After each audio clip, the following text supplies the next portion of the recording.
Hello, everybody. It's Jason, And it's Marnie. and it's a Tuesday today. Tuesday, May the 12th. Kind of a windy day today. It was really deceiving because I felt like it was going to be warmer than it was. And so I went out thinking I was going to set up my art supplies. And when I went out there, it was a little chilly. This weekend, I'm inside.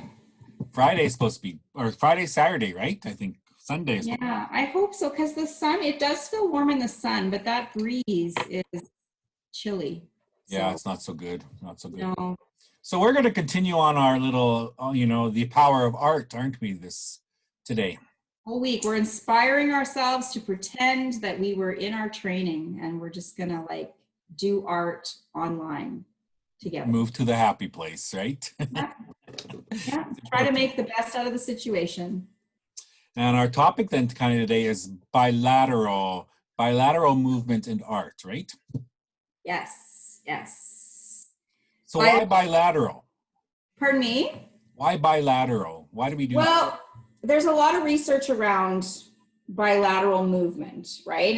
And so bilateral literally just basically means both sides, if we were to sort of just simply define it. And so the power of doing things on both sides has a lot of stimulating impacts on our brain, right? You're very knowledgeable about the impact of our brain. And so it kind of connects those two cross hemisphere, the thinking and feeling. And so there's an energizing impact when you're doing the movement of bilateral art on both sides. And so it's basically more of, I think of it as kind of like a loosening up or a warming up when we're doing art. This is a kind of a fun, kind of rhythmic exercise in art. It kind of can feel strange a little bit, actually, at first. But when you really get into it, I guess, and this would be one that would probably be good with music, which I think is hard for us to say because there's kind of that difficulty with Zoom and then playing music. But it literally is kind of that kinesthetic experience that's stimulating both sides, right? It's basically scribbling though, right?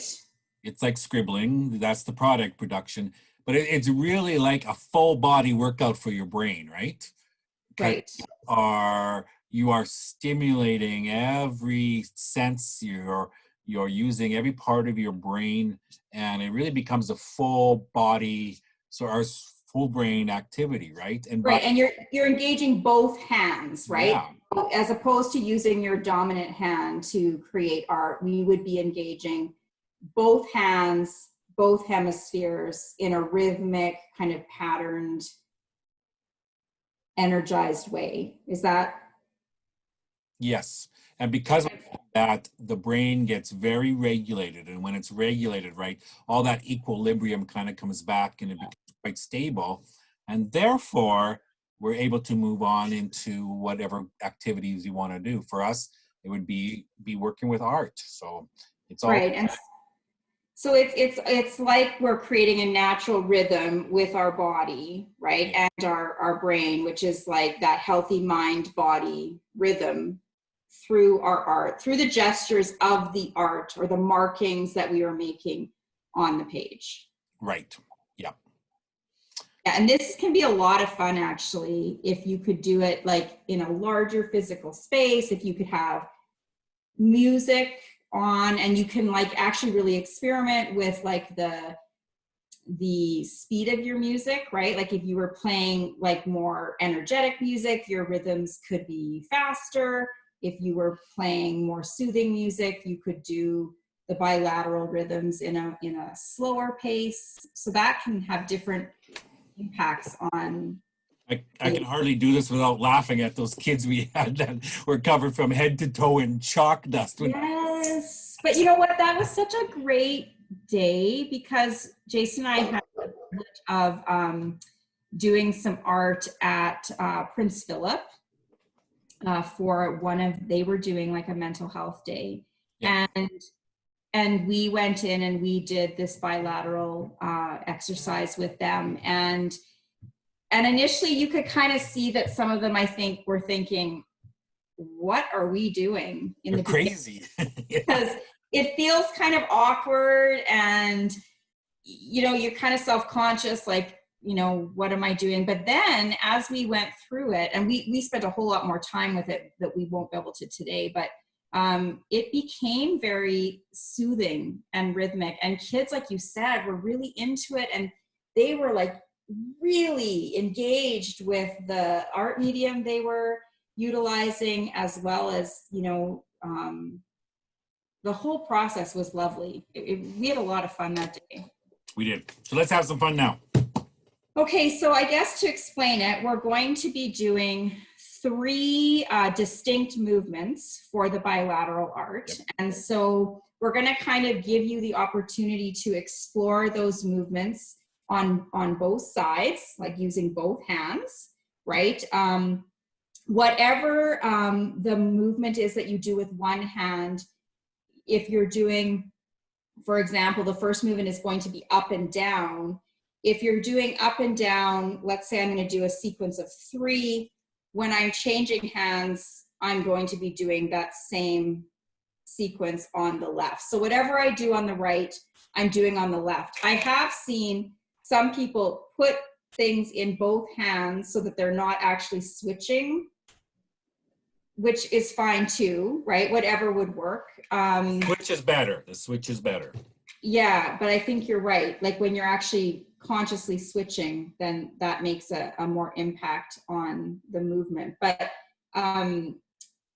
what was I going to say? You want to pick a material that you like to work with. So that's what we're hoping, that you did your homework yesterday, you engaged in some art and figured out, what do you like? Is it crayons? Is it chalk pastels? Is it paints? Is it markers? Whatever it is. So I've chosen marker. I'm going to use Sharpie markers today. Jason, what did you choose? I got a pencil crayons. So Jason's going to use pencil crayons. So I'm going to shift my screen so you can sort of see me doing the bilateral work. Jason is going to do his just the way he is, and he'll show us after. But you have to try and remember that we would most often have music playing, which we won't. I don't know if we could play music if none of us were talking, or what that would do. You want to sing? No. I love to sing, but I don't think anyone else would want to hear me sing. I guess I'll try and find music, so get us going. Okay, I'm just going to get myself ready here. So I'm going to try and move it so that you can see. Yep, that looks good. Okay, so we're going to start our bilateral art with an up and down motion. So Jason, you can kind of show them the up and down is going to look like up and down. Like really just simply up and down, up and down, up and down. Great. And I'm going to switch hands and go up and down, up and down, up and down.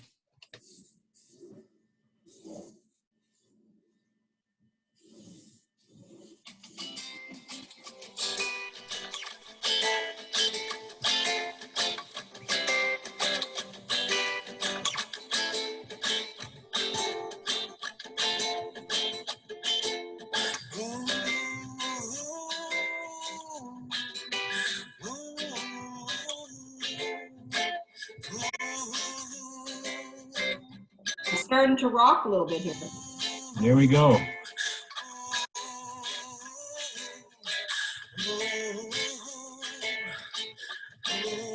I'm going to change colors.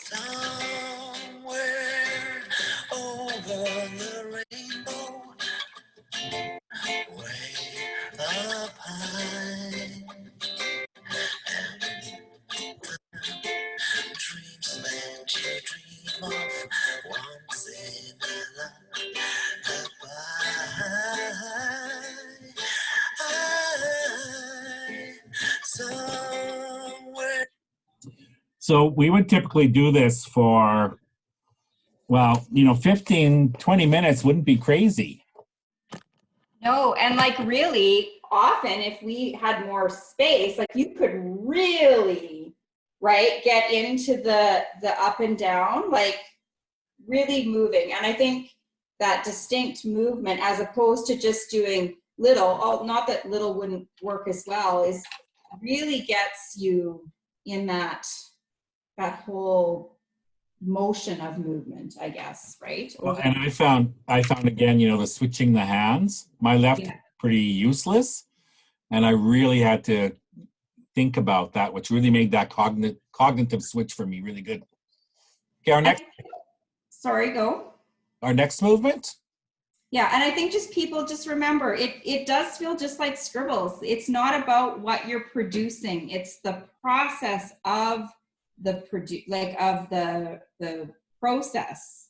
The process of the process. That's a lot of It's the art making. It's the making. it's the making, not what you're making, right? So just, go with it. Okay, so our next motion is actually, I really enjoy this motion. So it's a spiral.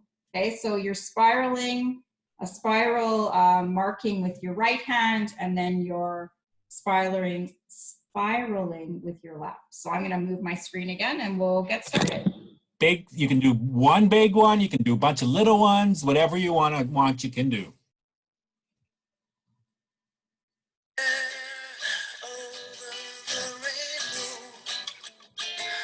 Bluebirds fly,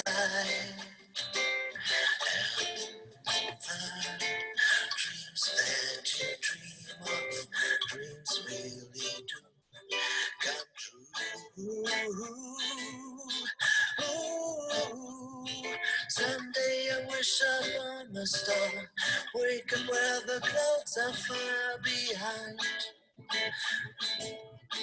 me, where trouble smells like lemon drops, high above the chimney tops. That's where you find me. Oh, somewhere over the rainbow, blue birds fly, and the dream that you did. This one was much more easier to sort of get into a rhythm with, wasn't it? Yeah, I enjoy the spiral. It feels more natural to me to be making circles than it does to be doing the up and down. Yeah, I like the circles. And the longer you make those circles, so that sort of motion, the more you get kind of into that rhythmic pattern almost, right?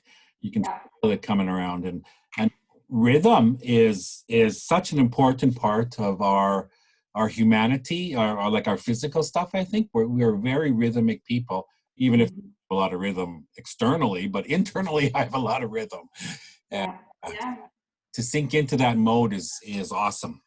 It's really self-soothing. That's what I find. Like when you really get into kind of getting past the discomfort or the feeling of what am I doing, and just actually become at one with the motion and just focusing on that, it becomes very soothing. I find listening, even the noise that you're, like in my case, the marker is making, is a very self-soothing sound.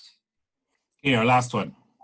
So this is my absolute favorite. So this last motion or movement is actually a figure eight or the infinity. And so this again is the motion, and then you would be making that motion with your left, and then again that exchange between right and left.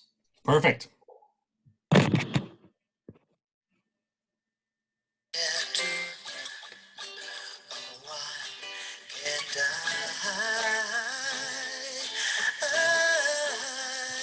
Someday I wish upon a star, wake up where the clouds are far behind me, where trouble smells like lemon drops, high above the chimney tops. That's where you find me, somewhere over the rainbow. way up high, and the dreams that you dare to. Why, oh why can't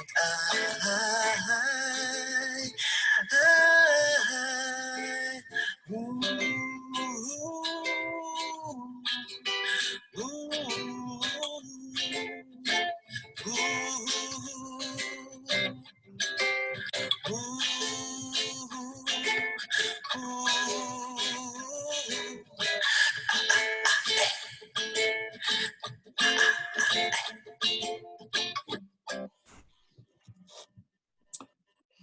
You know what? This feels more a stronger pattern, right? It feels like a stronger pattern with that.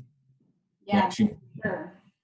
but you know what I found because I actually was crossing over, I just made one. So Oh, yes.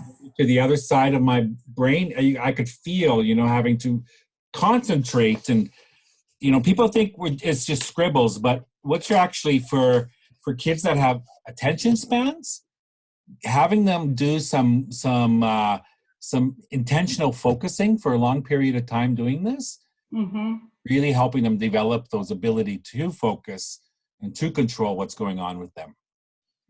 Yeah, it's really, I think that engagement of both hands and both hemispheres, it's through like a creative movement is really powerful, actually. It's a sensory-based experience for sure, right? As you're going through the process. Yeah. And so the artist would say, what do I turn this into now? Yeah, exactly. And I mean, everything has beauty in it for sure. And I think this to me is a really good way to kind of warm up or get yourself kind of more into a creative mindset. And then you can move on to doing other art that really makes you feel joyful and relaxed and centered, in the moment. It's that whole grounding that I think is so very powerful that art provides us. And you could do it in your garden when you're gardening this weekend, right? You could play in the dirt. Yeah, absolutely. You could do bilateral movement in the soil, in the sand. I mean, you really, I don't know, you could like mow your lawn in bilateral, which might not have a good result. But I mean, really, I think it's that doing with both sides, I think stimulating both hemispheres of our brain, that thinking, feeling kind of connection through a sensory-based experience. It would be great with your feet even. I never thought about that, if you could do bilateral with your feet. Yeah, I'm sure you can. For the sand, I don't know, I might try that if it's warm enough. It needs to get warmer. The soil Okay, is everybody. right now, so. It is not nice. Okay, everybody, now you have some bilateral art to play with for tonight, and explore, play, discover, and enjoy. Have fun, everyone. See you tomorrow. Bye-bye. Bye. Oh, I'm don't.